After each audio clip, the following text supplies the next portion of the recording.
Hi everyone, my name's Kelly Jackson and I am a member of Team 2 Learning Group, or as we call ourselves, the Boonjacks Collaborative. Now today through this video I will take you on a journey of my learnings and my personal aha moments, as Ethel likes to say.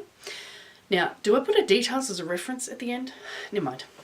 Now, through visiting or revisiting my copies of Fish, Feel the Fear and Beyond and Who Moved My Cheese, also completing the activities on this course, I've learnt, more redefined what I was calling my coping mechanism, the famous Nita Cherry coined phrase, the default routine. Now, I had become aware when I worked for money, many moons ago, what behaviours I project when I'm in a situation of stress or a critical incident where I knew I could lose the plot, so to speak. I never thought or realised that I could put a plan in place to change those behaviours. And that was pretty dumb. So in my current circumstance, as a primary carer, a mum and a part-time cake decorator, I don't really have an opportunity to practice or experiment unless it's on my family. Yeah, it's not really an ideal situation to try and influence a family member. There is repercussions and a fallout, so we'd best leave that one alone. But recently, I did get the opportunity to put my newly redefined skills to work. This was a request to do a cupcake decorating stall at my son's fete. Now, I don't have the time or the spare cash to pay for that, to do that.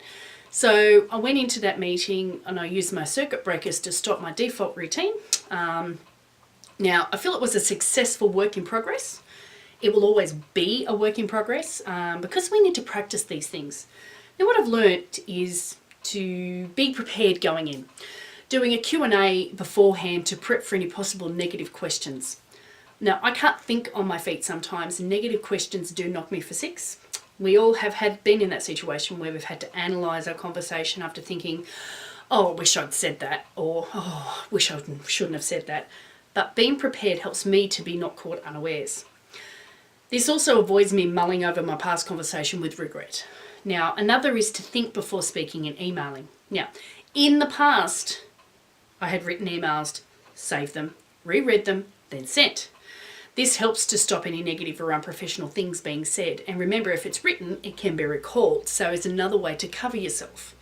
But I don't often stop talking to stop and gather my thoughts and work on my conversation before speaking again. Now, this is another thing I need to develop to enable me to be in touch with my own behaviours and to try and rein them in to remain on a professional level. Now, that's an interesting word, professional. Now, default routines, emotional intelligence, helps us to appear professional. But what exactly does this mean? Now, in the dictionary, it states as one of its definitions as a person engaged or qualified in a profession. Engaged in a profession. Now, all these skills enable us to engage with our staff, but also with ourselves. Now, emotional intelligence, circuit breakers, credulous listenings, these are all things that need a plan of action and a plan to practice. Not just in business, but in the home too. Now, I'm practicing these expertise to become a better leader for the future. But also, if I'm leaving my life engaged, it may help my children to become better people.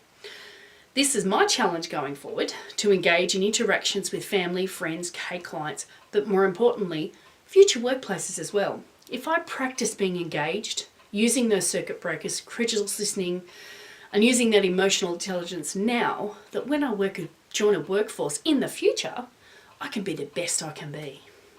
Thank you for listening.